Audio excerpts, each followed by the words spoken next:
Okay, we had a couple of reports out that sort of detail the landscape in terms of the labor market. Healthy but weakening is one way it was described. I want to get your thoughts on this.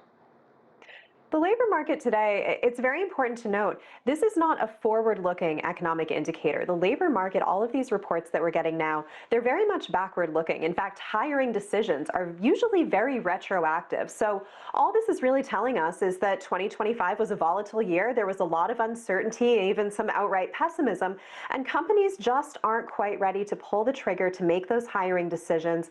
On the other hand, this is still a relatively tight labor market, so they don't want to lose the skilled labor that they have now that they still need. That's why we're seeing just very low churn, very low turnover, both on the employee and the employer side of the equation, but also very limited hiring today. Yeah, I think you kind of hit the nail on the head, and I think a lot of people are also worried about losing his or her job, but don't want to look because they're in that mode as well. Not a lot of hiring, not a lot of firing. Tell us more about that. Yes, I mean, it's almost like stasis, right? We have very limited labor availability. So for a long time, it was just hard to find any skilled talent out there. At the low point of this last cycle back in 2022-23, we had 2 open positions for every single unemployed worker. Today, that ratio is about back to a 1-to-1 ratio. So there's 1 job for every 1 job seeker. Historically, a so-called normal labor market, there would be multiple job seekers for each job out there. So things can be numerically in balance, but still feel tight or even lopsided depending on which side of the table you're sitting on. There are very clearly skills gaps, even within some of these sectors that are maybe struggling to hire. Some of the reason isn't that a company doesn't want to increase their headcount, but it's just that they can't find someone with the specific skill set that they need in that position right now, and so they're not creating that job. Yeah, you talked about how these reports do look back, and there's absolutely no argument here, but let's look forward just a bit, because everyone's watching AI. Which industries do you think are poised to show perhaps the greatest amount of promise this year, the greatest growth, if you will? Sure. AI, I think, is an amazing factor. I think long-term that is, I won't say going to disrupt the labor market, but there will be some gains, some efficiencies to be made there. And those people in the positions to do the more cerebral, right, high-level creative work, they're going to benefit the most. AI is certainly a risk to the more manual or repeated, right, even heavy lifting and dangerous types of jobs. That's rather a good thing to replace. But none of this is happening overnight. There's still a long way to go before we find where those efficiencies can be made best. So I think in the near term, AI, if you can make your people better, make them more efficient, that's an amazing investment to be making on a business side. But replacing people outright, that's further down the road. You know, Lauren, we just showed some video of robots dancing and robots serving tea. That's wonderful. But people are really bracing for automation to take a bite out of the job market. Do you think it's going to happen this year? And what types of jobs? You talked about those more labor intensive that could become dinosaurs. Give us more detail. Sure. This year, no.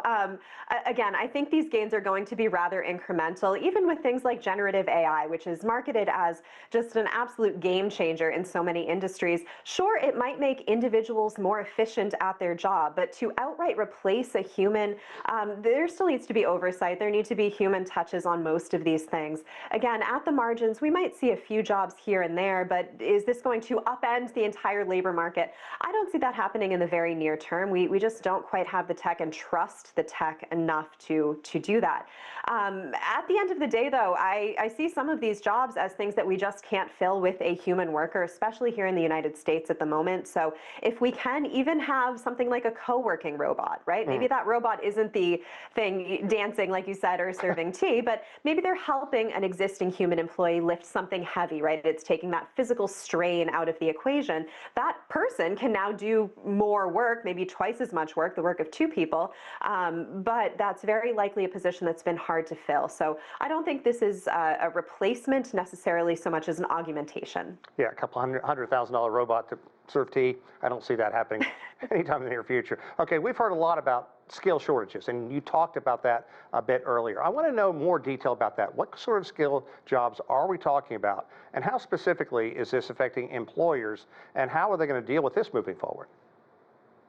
In some cases, it's very specific. So on the manufacturing front, something we hear a lot about right now, the one that comes up for me time and time again when I'm talking to clients is CNC machine operators. You just can't find a CNC machine operator today to save your life. So in some cases, that's actually a hindrance. I have clients on my consulting side of the business that they just would install this new machinery, this new equipment. They would do these things themselves in-house, but they can't find a worker to have that skill set to make this work. So they're outsourcing a lot of this work that they would prefer to do themselves. I think that's an extreme example. Other skill shortages are maybe a little bit more mild, but where we have in the past seen a lot of the job gains, it's things like the healthcare sector. Those jobs aren't going anywhere anytime soon. With an aging population, we're going to need more nurses and doctors and other healthcare support individuals. And again, if we can get efficiencies, that's great, but a lot of this does need the human touch. It does need to be done by a human. And so finding either the reskilling or outright skilling in the first place with these new younger workers who are leaving school, entering the labor market, those are going to be growth opportunities for them. Lauren, I got about 30 seconds. I just want to get you to give me the headline moving forward. Is this going to be a brutal year for employment? Are you concerned about a significant drop in the employment and in the economic picture in the United States? So on the one hand, we still do have all of that uncertainty and that pessimism of 2025. I think that's going to put the damper on new hiring decisions, at least in the first quarter to first half of this year. Beyond that, though, we're starting to see the business cycle pick up. That's really good news. That means we're going to see more activity, right? More demand, more hiring needed.